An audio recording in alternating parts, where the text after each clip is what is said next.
morning bell rang over Westbridge Academy, a private school known for its shining halls, expensive uniforms, and the kind of students whose parents' names were engraved on donation plaques. Outside those polished doors stood Daniel Reed, 15 years old, holding a backpack that had seen better days. His shoes were worn, his shirt faded, and his eyes carried the kind of quiet determination only hardship can teach. He stood there for a moment, looking up at the school sign that read, "Excellence belongs to the privileged." He whispered under his breath, "We'll see about that." Daniel wasn't supposed to be here. His mother, a housekeeper, had worked nights to afford the small scholarship that got him into Westbridge. His grades were excellent, his manners perfect, but to most of the students he was invisible. To a few he was a joke. Inside, laughter echoed as he entered the hallway. A tall boy named Liam Crawford, son of the school board chairman, leaned against the lockers. "Hey, look," he smirked. The janitor's kid brought his mop to class. The group around him burst out laughing. Daniel didn't respond. He just kept walking, eyes forward. He'd learned long ago that silence was stronger than anger. But as he passed, Liam reached out and shoved his shoulder. Daniel stumbled slightly but stayed on his feet. "You should be thanking me," Liam sneered. "I'm teaching you your place." Before Daniel could reply, a deep voice echoed down the hall. "Mr. Reed, my office, now." It was Principal Allen, a tall man in a navy suit who carried himself like he was guarding a throne rather than running a school. His tone wasn't angry, it was disappointed in advance, as if Daniel's existence alone was a problem.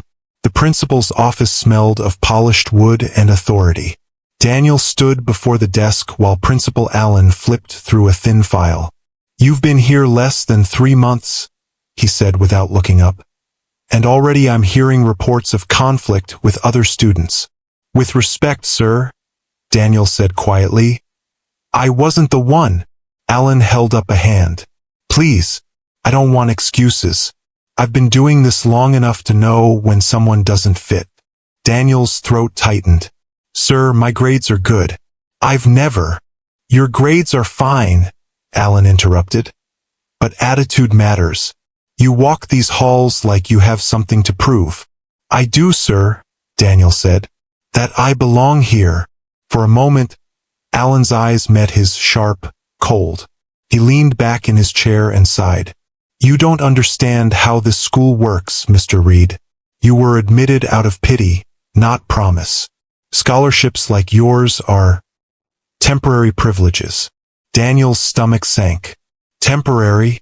Unless your behavior improves, or unless the board decides otherwise, I may have to reconsider your enrollment." It wasn't a warning. It was a countdown. Daniel left the office quietly, but inside, something hardened. Over the next few months, he studied harder, arriving before sunrise and leaving long after everyone else. Teachers noticed his discipline. Students noticed his silence. But Liam noticed something else, that no matter how many insults he threw, Daniel never broke. Until one afternoon. It was raining.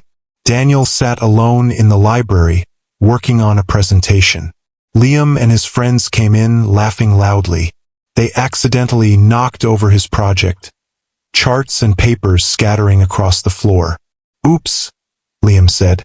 "Guess you'll need your janitor mom to clean that up." Daniel's fists clenched. For the first time, he stood up. "You think money makes you better than me?" Liam smirked. "It does." Before Daniel could respond, a voice from the doorway cut through the tension. "Mr. Reed, my office. Now." Principal Allen again.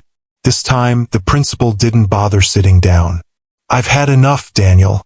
You're disruptive, disrespectful, and ungrateful for the opportunity you've been given." Daniel shook his head, his voice trembling but steady. "Sir, I was defending myself." Enough," Allen snapped. "You're expelled. Effective immediately." The words hit harder than any insult ever could. Daniel froze. "You can't." "I can. And I just did." Alan turned to his secretary. Have campus security escort him off the premises. Daniel's vision blurred as tears stung his eyes. He grabbed his backpack, the same one his mother had mended a dozen times, and walked toward the door. Before leaving, he turned back to the man behind the desk. One day, he said quietly, you'll remember this face. Alan didn't even look up. Highly doubtful. Daniel left the school in the rain. No umbrella, no apology, no second chance. But as he walked away, one thought repeated in his mind like a heartbeat. I'll come back. Not as a student. As the man who owns it. The rain that drenched Daniel the day he was expelled clung to him for a long time. Not in water, but in memory, the humiliation, the silence of the crowd, the sting of being told he didn't belong. When he got home, his mother was waiting by the kitchen table. Her hands, cracked from years of cleaning other people's houses, tightened around a teacup. What happened? She asked softly. Daniel's voice cracked. They expelled me. For a long moment, she said nothing. Then she stood up, walked to him, and wiped his wet hair from his face. You listen to me, she said firmly. That man may have taken your seat, but not your future. He looked at her, confused. You'll go farther than any of them, she continued. But you'll have to work twice as hard. You'll have to earn your respect. Not because you need it, but because one day you'll give it. That night, Daniel sat awake, staring at the cracked ceiling of their small apartment. Her words echoed in his mind, blending with his own quiet vow. One day I'll return, not to prove them wrong, but to prove her right. Over the next few years, Daniel worked anywhere he could. He fixed bicycles in his neighborhood, cleaned garages, repaired old laptops, and eventually started tinkering with car engines. One of his clients, a retired mechanic named Mr. Walters, noticed his skill and offered him a job at his repair shop. You've got good hands, Walters said one day. Steady hands, and a sharper brain than most kids I know. Daniel worked there after school hours, saving every dollar. When he wasn't covered in grease, he was studying, online classes, borrowed textbooks, anything he could afford. He completed his GED by 16. By 18, he'd earned a full community college scholarship for mechanical engineering. During those years, he never forgot Principal Allen's words. They haunted him every time someone underestimated him. Every time he walked into a room where he wasn't supposed to be. But instead of bitterness, he built fuel from it. By 22, Daniel graduated with honors, top of his class. He'd already started a small side business fixing and reselling used cars. He called it Reed Restorations. What started as a single rented garage grew into 3 local branches. His reputation spread not just for fixing cars, but for mentoring struggling kids who reminded him of himself. He hired teenagers who'd been kicked out of school, giving them jobs and a second chance. When one of them asked him why he cared so much, Daniel smiled and said, because someone once decided I wasn't worth the effort. And they were wrong. One evening, after locking up the shop, Daniel got a call. Mr. Reed, this is Hamilton Investments. We've been following your growth. We'd like to discuss expanding your business model. Maybe nationwide. Daniel froze. Nationwide? Yes, the voice said. You have something rare, integrity. Investors notice that.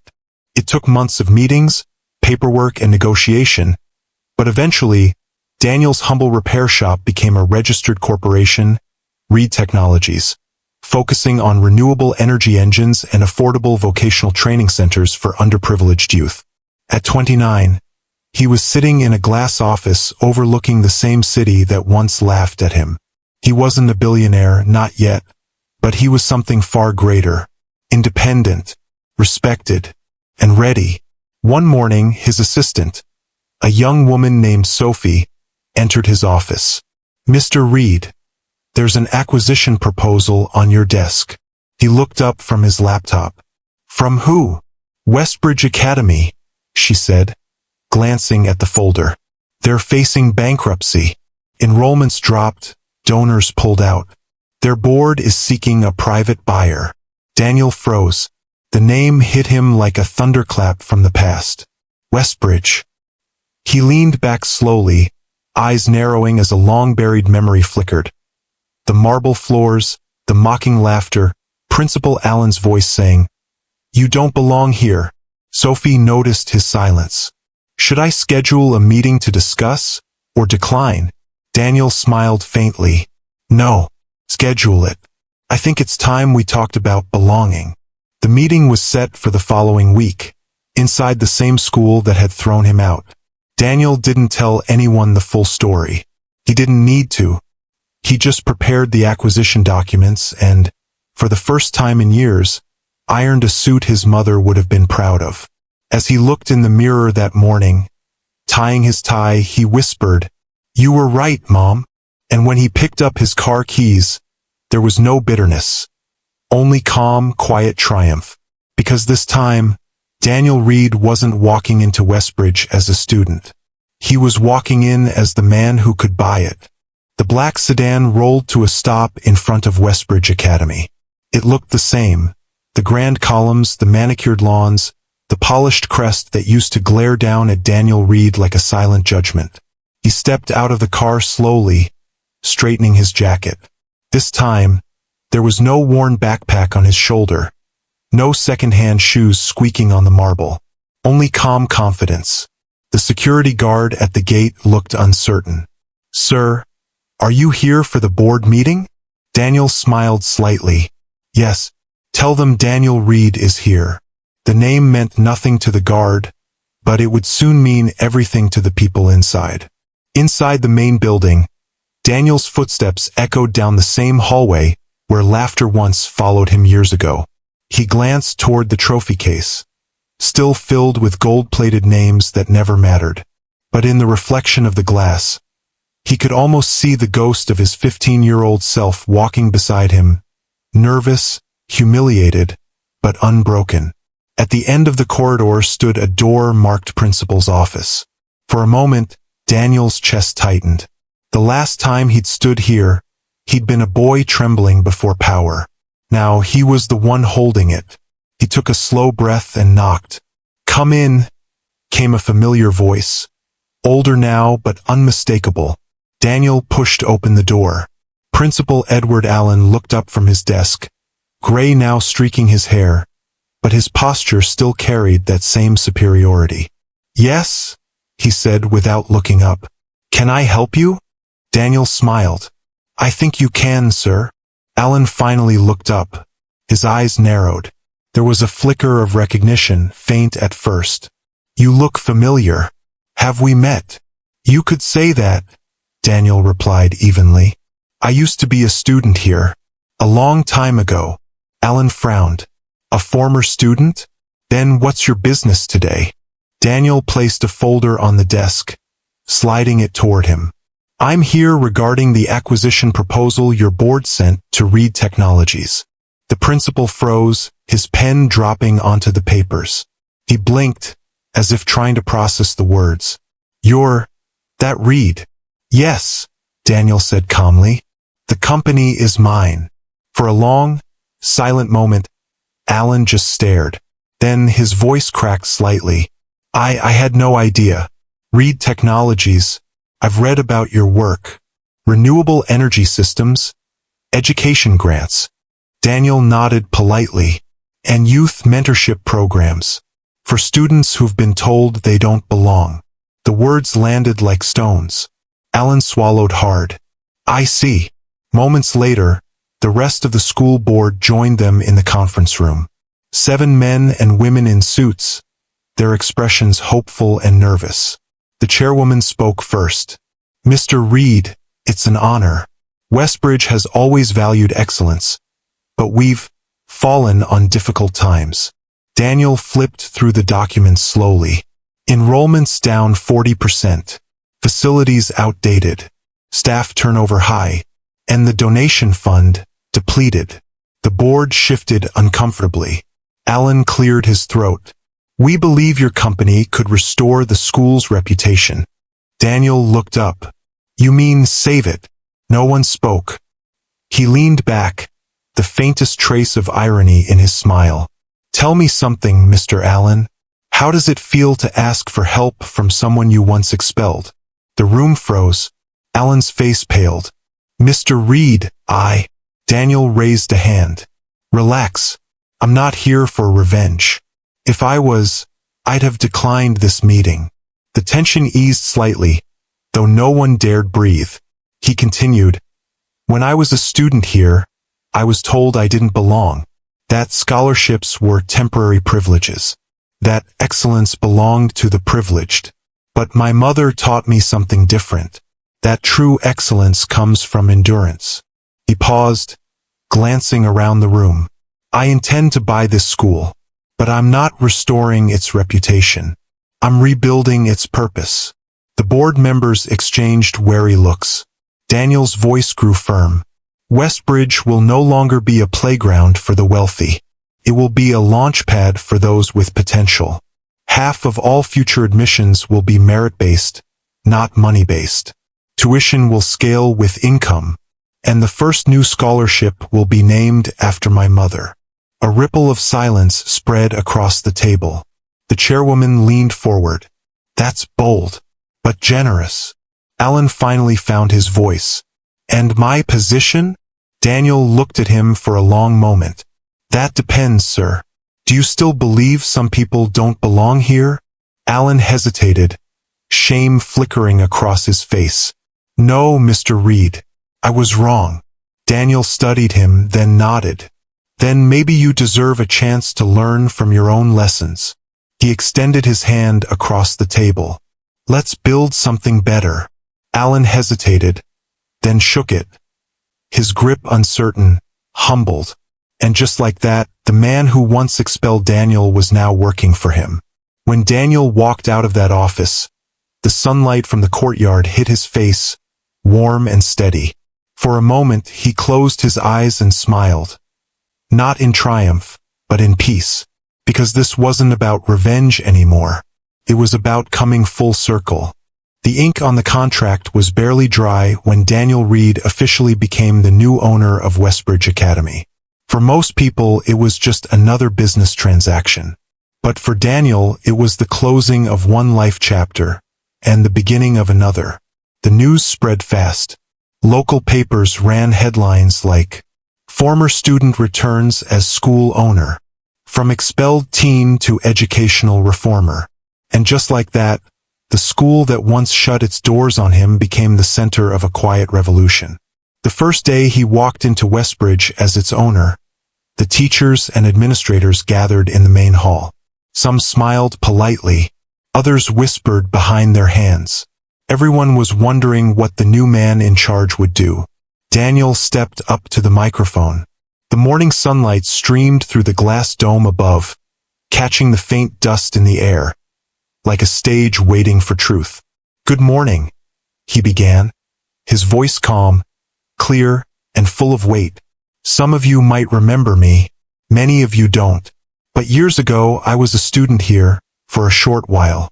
He paused, scanning the crowd. Principal Allen stood near the back, eyes lowered. I was told I didn't belong, Daniel continued. That people like me were lucky to be here, not worthy of it. That excellence was for those who could afford it.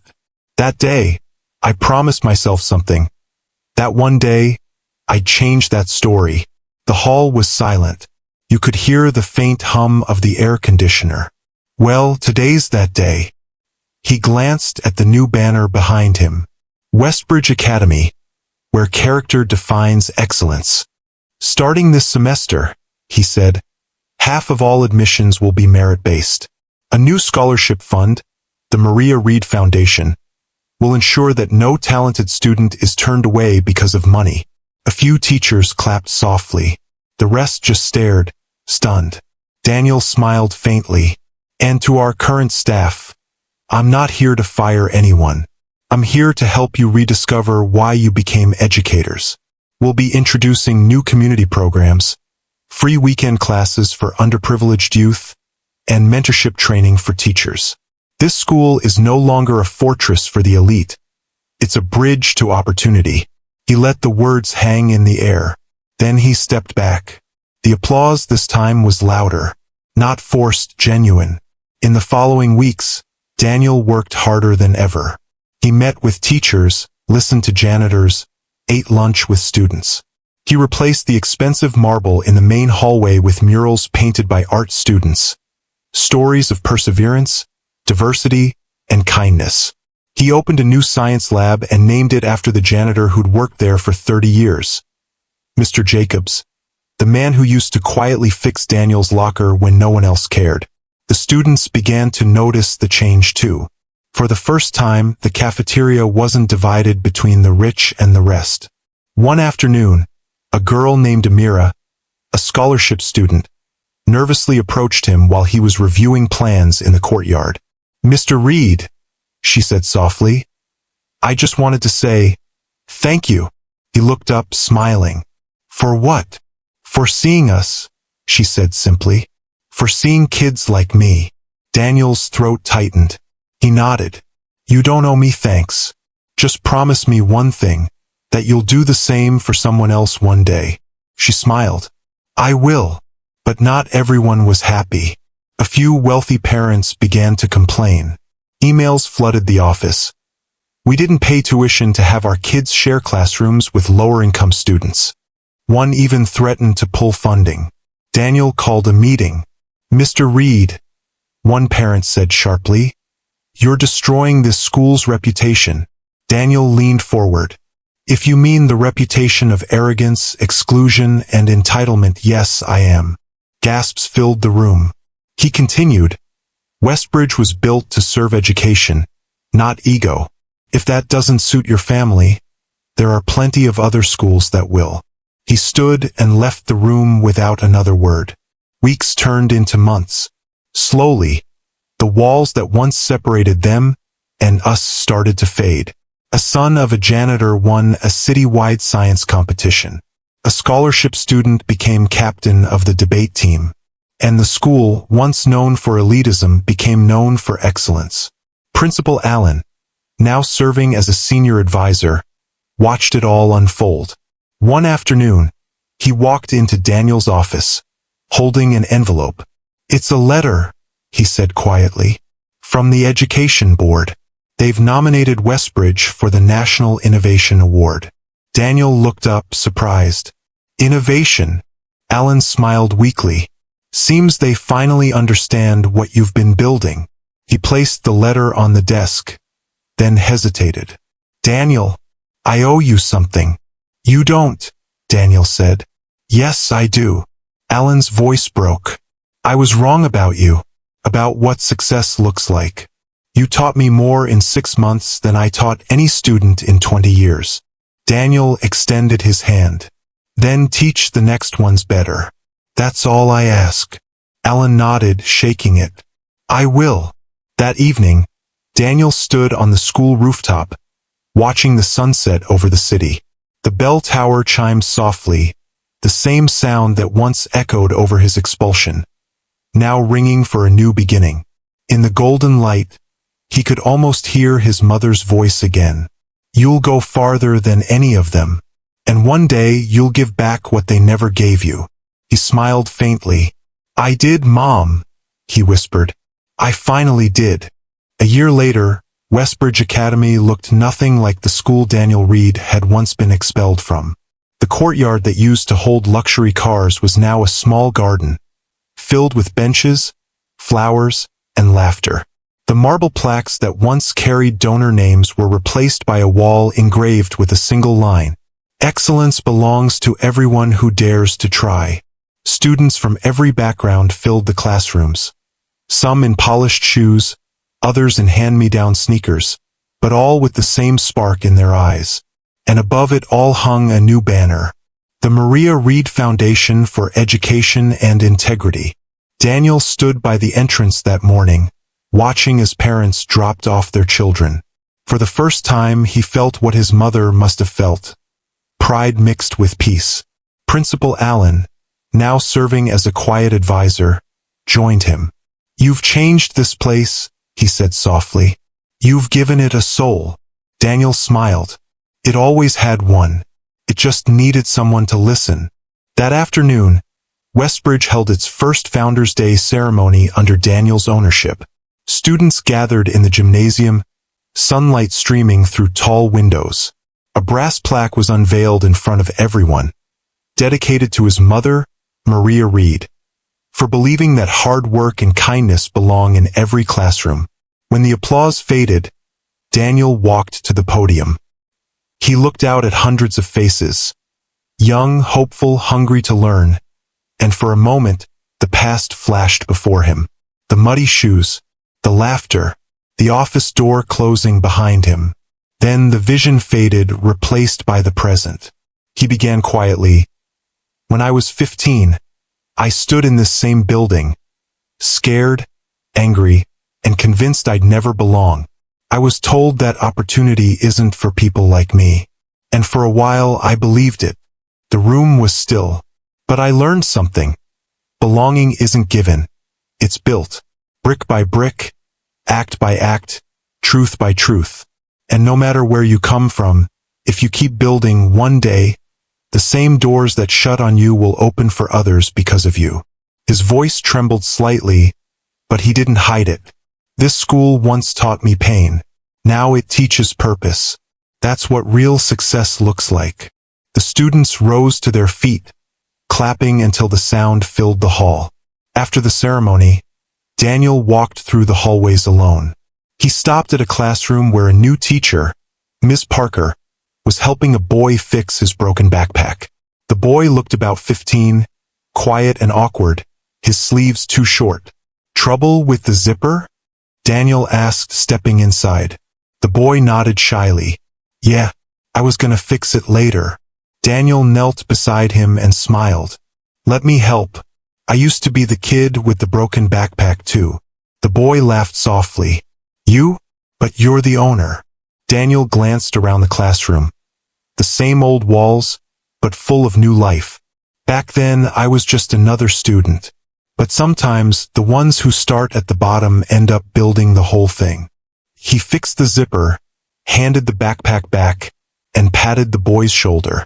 Don't let anyone tell you what you can't be. Use it as fuel. The boy grinned.